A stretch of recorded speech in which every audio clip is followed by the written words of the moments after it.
last week the ban on the 9 petroleum-based synthetic dyes, food dyes. Within 2 years, within 2 months, we're going to ban the worst 2 of them. We have 38% of our kids now are diabetic or pre-diabetic, and we are paying at both ends. We're paying for the food-like substances that make them diabetic. We have launched the autism study at your direction. By September, we'll have some of the first answers. Within 6 months of that, we will have definitive answers, not only for autism, but for the etiology of a whole range of autoimmune diseases that have become epidemic in our children. We have ended HHS as the role as the vector, the principal vector in this country for child trafficking. And during the Biden administration, HHS became a collaborator in child trafficking and for sex and for slavery. And we have ended that, and we're very aggressively going out and trying to find these children, the 300,000 children that were lost by the Biden administration. And we have ended funding for gender mutilation.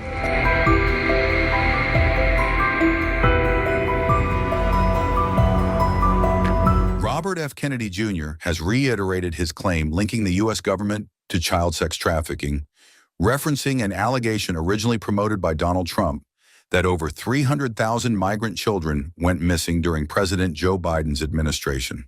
Speaking on Wednesday, Kennedy stated, "We have ended HHS's role as the principal vector in this country for child trafficking."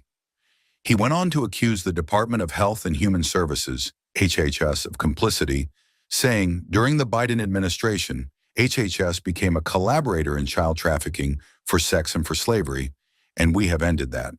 Kennedy also said his campaign is very aggressively going out and trying to find these 300,000 children that were lost by the Biden administration. All new iPhone users do these 3 mistakes.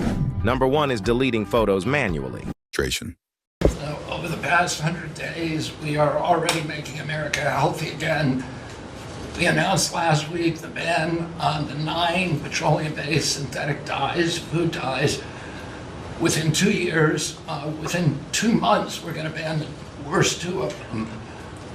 I am working with Secretary Rollins on dietary guidelines, the dietary guidelines that the President Biden's administration gave us. 453 pages. They're basically unreadable. And they are the product of the same kind of politicized science that drove Fruit Loops to the top of the food pyramid. And we're going to do real science, gold standard science. We're going to develop we have till December to do it, but we are working very, very fast together. We're going to get it done by the end of the summer in time to drive change, major dramatic changes in the school food, the school lunch programs over the next school year. I'm working also with Secretary Rollins on the SNAP program and to get sodas and candy off of the food stamp program. 10% of food stamps go to SNAP.